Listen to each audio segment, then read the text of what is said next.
Anong mensahe ang kailangan marinig ng mga liyaw sa buong buwan ng July 2024?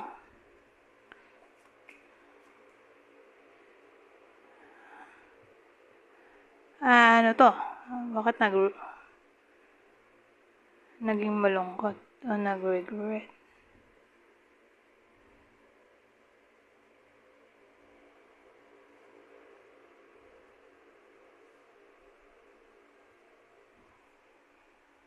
So, ang dating sa akin,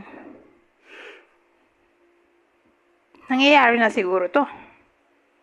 Para sa iba sa inyo, na yun nga, parang nalulungkot, umiiyak.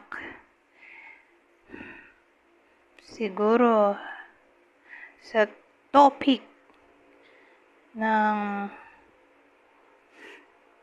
loyalty,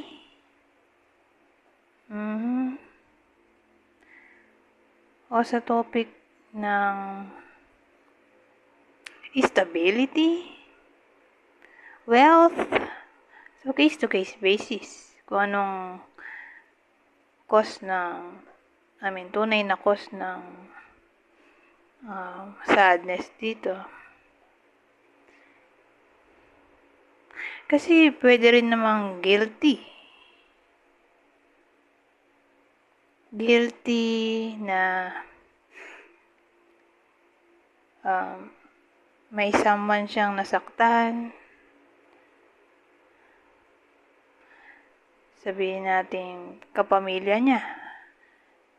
Kasi maraming possible na case kapamilya niya, biological, nag-away sila ng magulang niya, kapatid, or relatives in general. O pwede rin namang sarili niyang family. Alam mo yun? Asawa niya. O asawa talaga. Kasi Ten of Pentacles. Something stable. Commitment. Isama na rin nating relasyon kung matagal na, di ba? More than 5 years.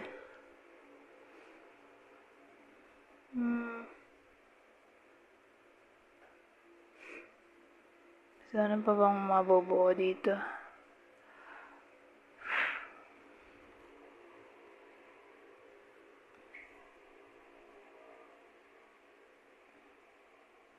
O nasad sa topic ng money kasi pwede rin bankruptcy, o nagkaroon ng maraming loan, o nagkaroon ng financial issue. Pero again, nangyayari na to.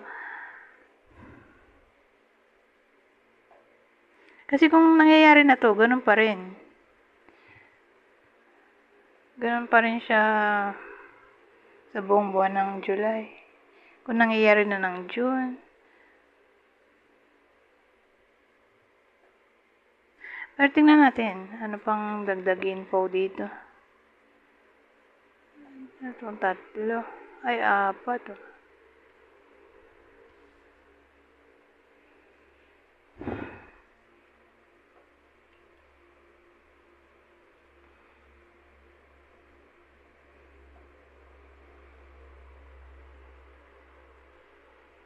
So, kung idadagdag natin dun sa taas, meron tayo dito Ace of Wands, the Devil,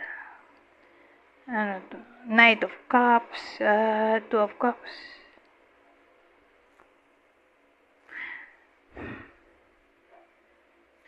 Iniisip ko, bakit ba ganyan na nasad? Di ba pwedeng sa relasyon o sa takbo ng pera? So, nagdagdag tayo ng panibagong codes para i-confirm kung ano ba talaga kasi maraming ang senaryo. Well, more like sa relationship. Kasi may 2 of Cups na tayo dito. Nandito pa Knight of Cups.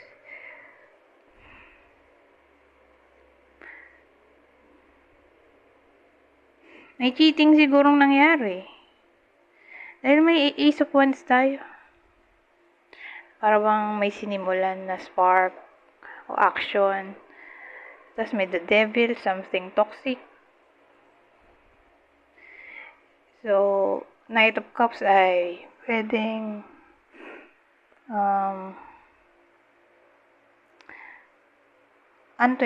act of expressing feelings o pwedeng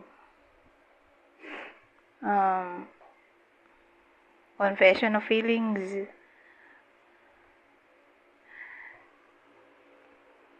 Tapos ayun na nga, may Two of Cups tayo.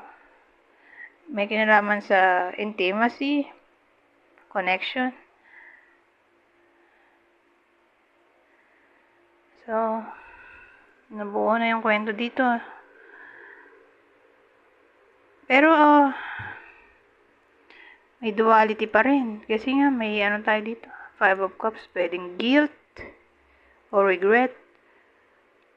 Sabi natin, yung iba mismo sa inyo, sila yung nagloko. Pwede rin namang yung iba sa inyo yung niloko.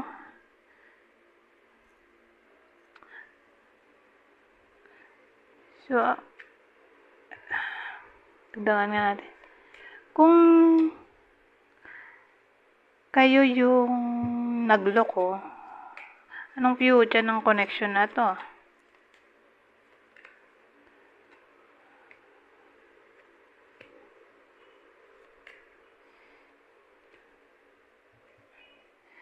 Golden.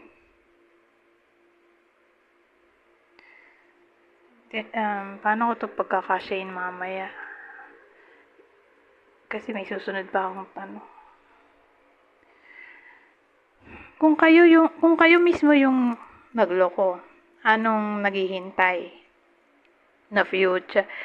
So, nakita naman natin may snake dito at golden. So, more like, itutuloy pa rin.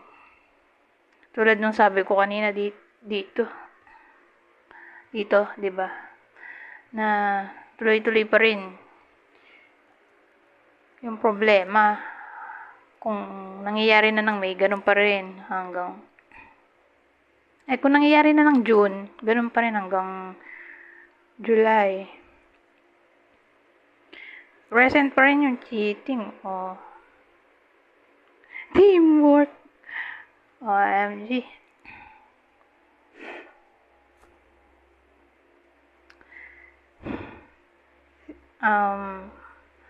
Kasi ang dating dito, makikita pa rin sila. Kaya, ayan, may the snake. Kasi pag sinabi mong the snake, betrayal yan. So, tuloy-tuloy pa rin ang pagkikita nila o yung relasyon na mali. Sa madaling salita.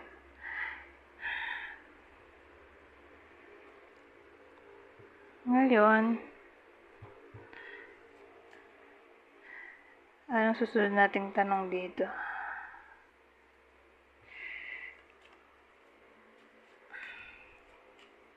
Kung ikaw yung niloko,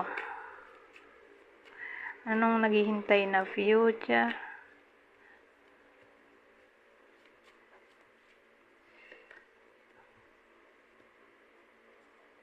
The bear.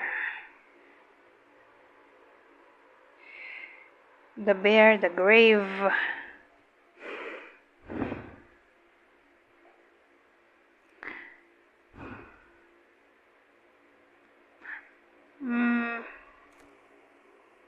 So, ano yung mag-e-end dito?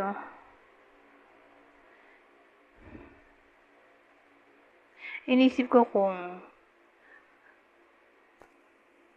mag-e-end in a way na mag-give up na yung iba sa inyo sa connection at mag-move on na lang. O mag-e-end kasi mawawala na yung third party. So, na-confuse ako.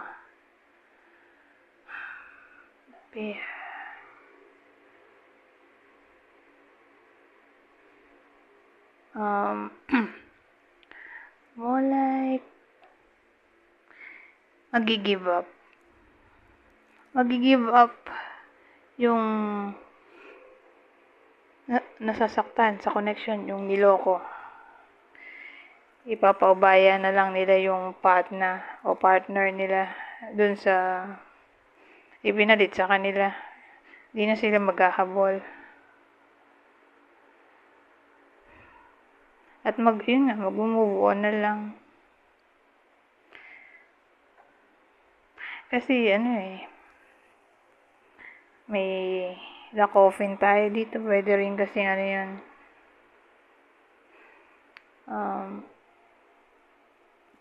Renewal. Kasi nga may mag-end.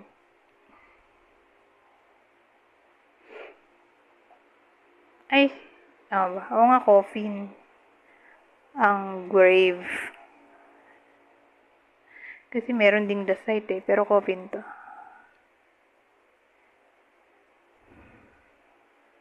Kumbaga, ititigil nung nasaktan dito. Yung pag-care. Di na siya iiyak. Di na siya magiging possessive, obsessed.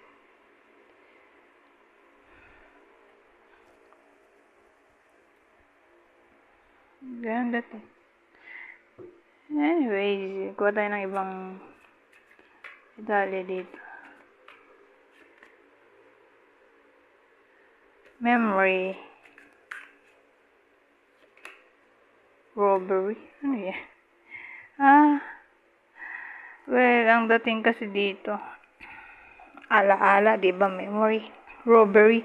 Yung robbery na yan, o robbery, yan yung cheating. Na para bang may hindi makalimot sa nangyaring cheating. So, karugtong yan noong itong spread na to. Kaya siya mag-move on kasi hindi niya matanggap yung nangyari, na trauma siya.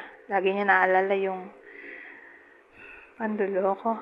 Kaya yun, mag-choose na lang mag-move on yung nasaktan o niloko.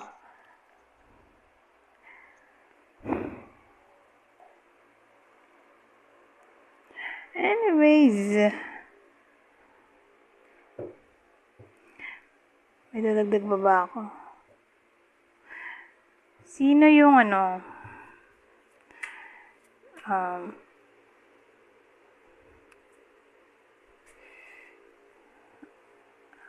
bang tanong dito, sino ba yung partner doon sa unang spread na nag-cheat? May nag-cheat. Regardless kung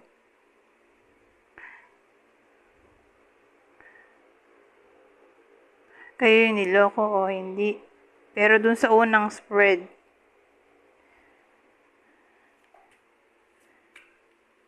kumbaga, yung kasi yung spread ng nagloloko, diba? Sino yung partner noon?